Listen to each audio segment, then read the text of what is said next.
Well, the Pittsburgh Deep Throat Metal Punch. It's a copy of a Roper Whitney Deep Throated Punch. It's item number 91510 to Harbor Freight. I don't remember what it cost. I always love this. You get started on a job and you pull something out and you realize you got to do something else before you can get to the job that you started on in the first place, and that's kind of what's going on here. This is a little punch, a hand punch, and it's a cheap copy of a Roper Whitney Jr. And I've had it for quite a while, probably 15, 20 years, I guess, or more. And it's made a lot of gaskets and punched a lot of holes. It works pretty good for what it is, and you know, it's I don't remember where I bought it. I probably bought it at Bellingham, Washington, at Hardware Sales, I think.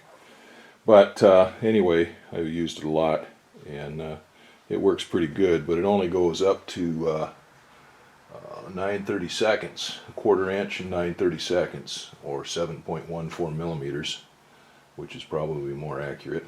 Well, I wanted something that would a little bit bigger, so a couple years ago I bought this Pittsburgh Deep Throat Metal Punch at Harbor Freight, and it looked like it went quite a bit bigger. It's a little cheap Roper Whitney one, or a real cheap hand punch, come in a nice little plastic case, and over the years this plastic's gotten brittle here, and these hinges, one of them's broken off, the other one's close to it, but it does have a nice case to keep everything in and keep it all organized.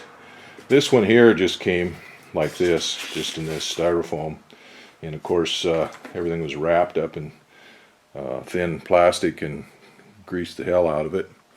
And I've used it a few times making some holes, parts and stuff. And I didn't bother cleaning it up any. I just went and pulled out what I needed and used it, and just left it here in this case and left the grease on it, because the house is out in the soccer shed where there was no heat in it in the winter or anything, and it's damp and good chance of getting rusty. So anyway, that's what I brought out to use to make these adapters for this flangers on the airplane. I thought I could use that to punch out and make kind of washers with it. And so I took it out and cleaned it all up. And what I did first is I took some paint thinner and a rag and washed everything down, took it out of the plastic and stuff and washed it down with the paint thinner and got it as clean as I could. And then I took it outside and sprayed it down with starting fluid. Now, I've used starting fluid for quite a while for cleaning parts, and it's one of the best portable solvents I've found for cleaning parts. If I wasn't so lazy, I could have taken it down to the shop and got the air nozzle out and sprayed it down with paint thinner, or put it in the parts washer, but I didn't want to do that, and so I sprayed it down with starting fluid. And I've used starting fluid for years. I used to use brake fluid like a lot of people use now, but brake fluid is pretty noxious when you use it. It gets on your skin and goes right to your liver. And the other thing it does is it stinks. And if you got any painted surfaces or anything like that, it's just liable to eat the paint as it is the grease and stuff off of it. And then it leaves a residue on everything. And I don't know how many times I've started up an engine or something that somebody cleaned it off with brake thinner, and you wind up getting fumes all over thinking everything's on fire.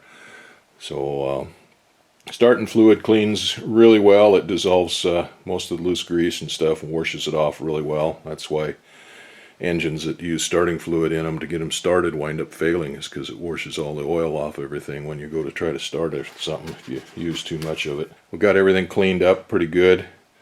Now this thing doesn't have the range of punches that I thought it would. It's got 1/8 inch, which is pretty small, 3/16, quarter inch, 5/16, quarter. It only goes up to 7/16, and I would have thought it would have went up to half, but it only goes up to 7/16.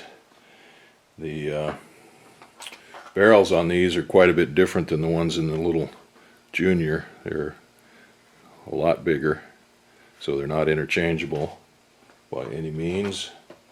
And the same with the punches.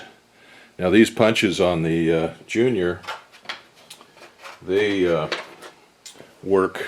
You got this little nut right here, this screw, you take it out, and then this slide just slides back, and it's got a slot in it there, and these punches just slide into that slot and then down through the guide barrel.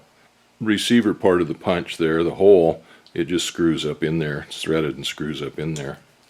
These, the hole works the same way. It just screws up into that. But these work a little bit different here. They slide up into, there's a piston in there that runs up and down that's tied in, and these just, well, I might as well do that with the one that I'm going to use. These slide up through there and into that piston, and then there, yeah, what did they do? Oh, there's that. And then they take a hex wrench and just tighten down that set screw to hold it in there. So it'll punch down through into the hole, but you need that set screw in there to pull it back out, to release it. And then there's another set screw goes in this hole for the barrel to hold it in place, but that's really not necessary for that. And in fact, I pulled this set screw out and I couldn't get the die out of there that was in there when I went to clean it up, and then so I kept loosening the set screw, of course. And anyway, I finally got it out, and when I took this outside to wash it off, of course the set screw fell out, and there's two chances of finding that, slim and none. And of course there was no chances if I didn't look. So I did look, but I used up both chances and didn't find it. So anyway, I robbed the set screw. I got a kit of set screws here that I went and fetched out and brought up here, but of course they're SAE, and they're not a chance in hell that they would fit. This is metric. I figured it was, but I tried it anyway. So anyway, I robbed the set screw out of this the barrel part of that and put in there. So so anyway, I'm not going to put this back in this dirty box. I've got some wood over here that we've salvaged from the high school shop, and I think I saw a piece of black walnut there, and there's a couple pieces of oak and some poplar. I think I'll get out a piece of that and drill some holes in there and put these in that. There's no place to put this, but at least to get the dies in a place where you can use them. So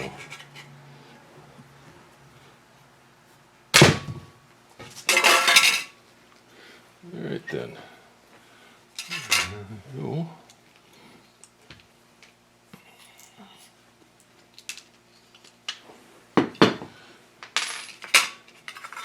Now it makes a nice clean hole in the sheet metal. Yeah, that's a little rough hole. That's not near as clean as that other machine. It's got burrs on it, so the tolerance of that isn't near as good. Yeah, it's pretty sloppy tolerance on there. It's got a pretty good ridge around that. I don't think that's going to work for what I wanted it. 7/32, there's the die. And thread it in there. And then a little key for this to loosen it up. Get that screw out. It just slides back. Punch slides out. 30 seconds.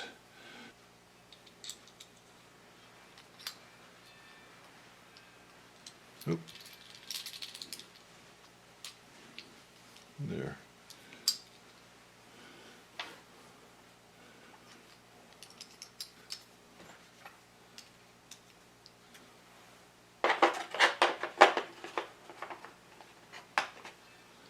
Already a little dimple in this thing that was punched out here, so that makes a nice center hole. There we go.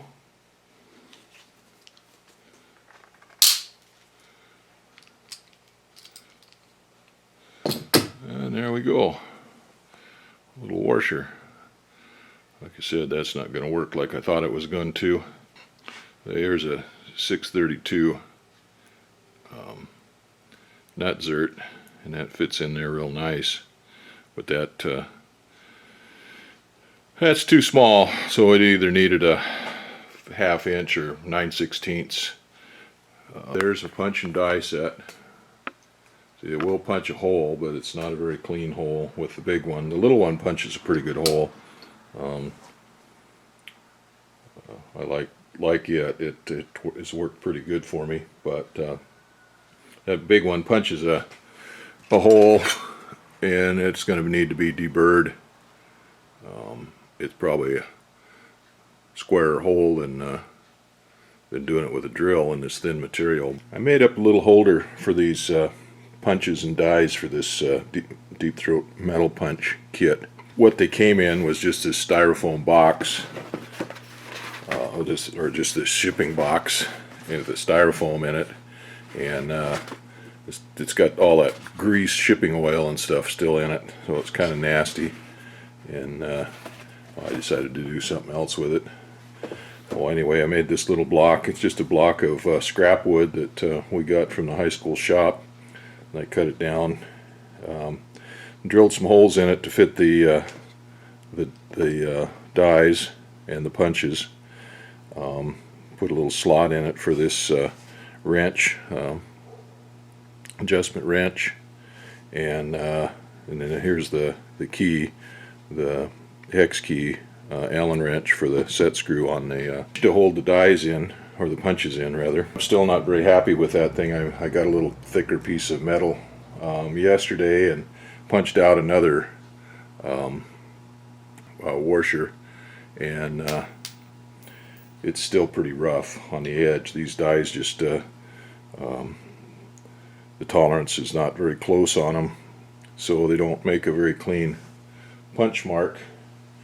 I used thicker material, I think, and then maybe that might help a little bit, but it didn't.